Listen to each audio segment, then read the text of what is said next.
அரசு கட்டளை என்ன? எல்லாரும் ஹாமான வணங்கணும், அவன் சொன்னதுக்கு கீழ்ப்படியணும் என்றதுதான் கட்டளை போட்டாச்சு. இவர் இன்னும் ஸ்ட்ராங் ஆக்கிட்டார், தன் காலில் விழுந்து நமஸ்கரிக்கணும். எல்லாரும் நமஸ்கரிக்கிறாங்க. ஆனால் மொர்தெக்காய் அந்த வேலையே செய்யலை. அநேக நாட்கள் அவரை கான்ஸ்டண்ட்டாக தொந்தரவு பண்ணியிருக்காங்க. ஆனால் ராஜா இன்ஃபர்மேஷன் வருது, அதாவது ஹாமான் உடைய இதுக்கு பாவ் பண்ணலன்னு சொல்லிட்டு. இது ஹாமான் ரொம்ப உக்கிரத்தில் எடுத்திருக்கிறார். எப்படின்ட்டு கண்டுபிடிக்கணும்னு பார்த்தா, அவர் ஒரு யூதன், அவன் யாருக்கும் வணங்க மாட்டான் என்றது தீர்மானத்துக்குள்ள. இது ஒரு பிளான் வைக்கிறார். சரி, என்ன வணங்காத இந்த மொர்தெக்காயை நான் இவனை ஏதாவது செஞ்சு இவனை அழிக்கணுன்ட்டு தான் ஆமான் பண்ணுறார் வேலை. ஒரு பெரிய கேலோ அவரை அழிச்சு போட்டுறணும், உக்கிரத்தில் செய்கிறார். வாசிக்கலாம். ஆனாலும் மொர்தெகாயின் மேல் மாத்திரம் கை போடுவது அவனுக்கு அற்ப காரியமாக கண்டது. மொர்தெகாயின் ஜனங்கள் இன்னார் என்று ஆமானுக்கு அறிவிக்கப்பட்டிருந்தபடியால் ஆகாஸ்வேருவின் ராஜ்யமெங்கும் இருக்கிற மொர்தெகாயின் ஜனமாகிய யூதரை எல்லாம் சங்கரிக்க அவன் வகை தேடினான். ராஜாவாகிய ஆகாஸ்வேருவின் 12ஆம் வருஷம் நீசான் மாதமாகிய 1ஆம் மாதத்திலே ஆமானுக்கு முன்பாக பூர் எனப்பட்ட சீட்டு ஒவ்வொரு நாளையும் ஒவ்வொரு மாதத்தையும் குறித்து போடப்பட்டது. ஆதார் மாதமான 12ஆம் மாதத்தின் மேல் விழுந்தது. அப்பொழுது ஆமான் ஆகாஸ்வேரு ராஜாவை நோக்கி, உம்முடைய ராஜ்யத்தின் சகல நாடுகளிலும் உள்ள ஜனங்களுக்குள்ளே ஒருவித ஜனங்கள் சிதறுண்டு பரம்பி இருக்கிறார்கள். அவர்களுடைய வழக்கங்கள் சகல ஜனங்களுடைய வழக்கங்களுக்கும் விகற்பமாய் இருக்கிறது. அவர்கள் ராஜாவின் சட்டங்களை கை கொள்ளுகிறதில்லை. ஆகையால் அவர்களை இப்படி விட்டிருக்கிறது ராஜாவுக்கு நியாயமல்ல. ராஜாவுக்கு சம்மதியானால் அவர்களை அழிக்க வேண்டும் என்று எழுதி அனுப்ப வேண்டியது. அப்பொழுது நான் ராஜாவின் கஜானாவிலே கொண்டு வந்து செலுத்த 10,000 தாலந்து வெள்ளியை எண்ணி காரியக்காரர் கையில் கொடுப்பேன் என்றான். அப்பொழுது ராஜா தன் கையில் இருக்கிற தன் மோதிரத்தை கழற்றி அதை ஆகாகியனான அம்மேதாத்தாவின் குமாரனும் யூதரின் சத்ருவுமாகிய ஆமானிடத்தில் கொடுத்து ஆமானை நோக்கி, இந்த வெள்ளியை நீ வைத்துக்கொள், இந்த ஜனத்துக்கு உன் இஷ்டப்படி செய்யலாம் என்றான். 1ஆம் மாதம் 13ஆம் தேதியிலே ராஜாவின் சம்பிரதிகள் அழைக்கப்பட்டார்கள்.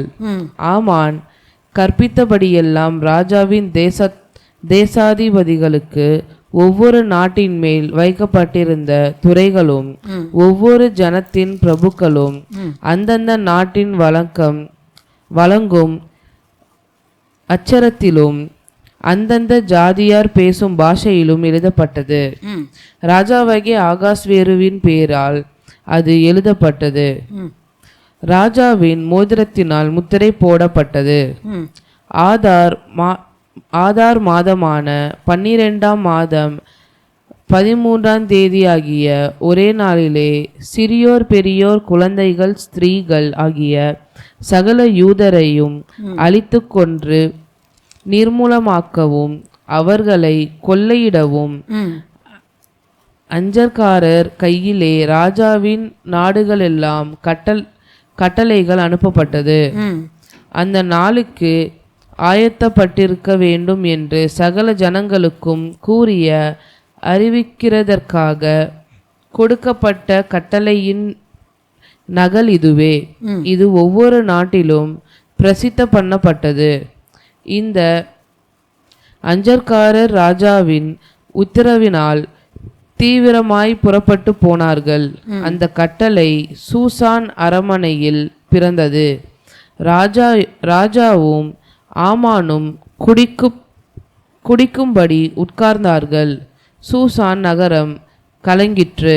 இப்போ இந்த வேத பகுதியில் நம்ம படித்தோம், அங்கே சத்ரு ஆக்ரோஷமாக தம் தேவ ஜனமாகிய இஸ்ரவேல் ஜனங்களுக்கு விரோதமாய் ஆமான் எழும்புகிறான். அவனுக்குள்ள ஒரு ஐடியா போடுறான்.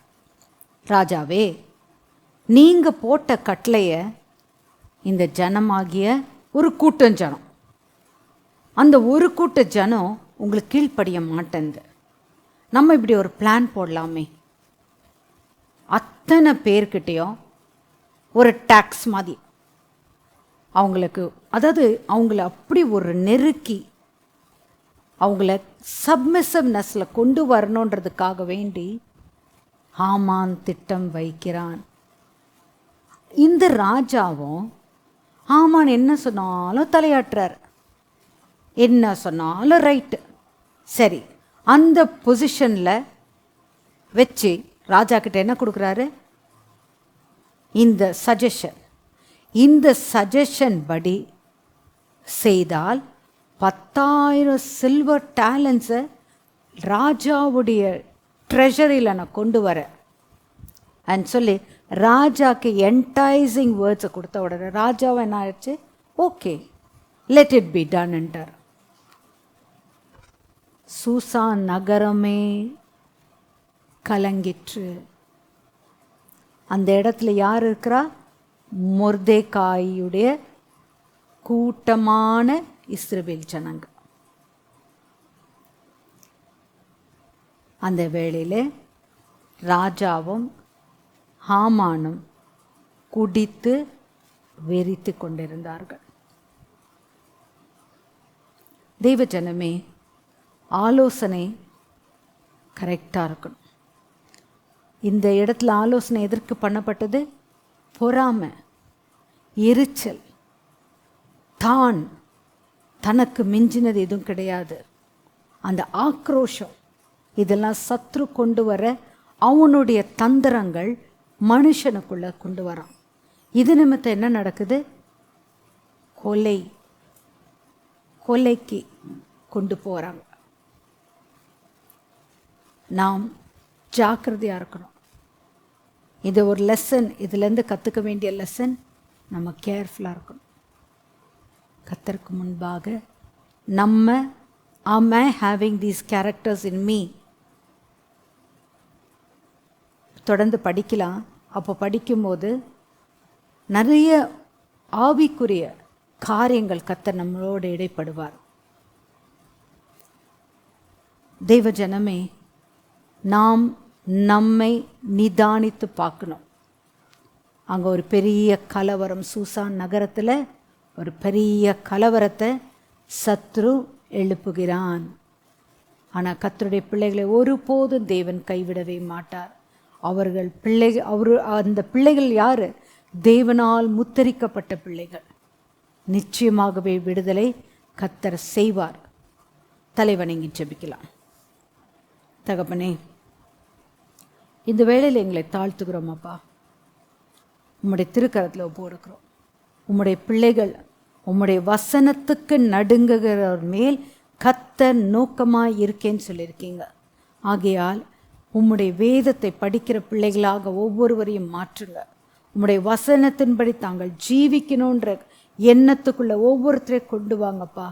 ஒரு மனுஷன் உலகத்திலாத்தையும் ஆதாயப்படுத்தினாலும் தன் ஆத்துமாவை நஷ்டப்படுத்தினால் லாபம் என்னன்னு சொல்லியிருக்கீங்க.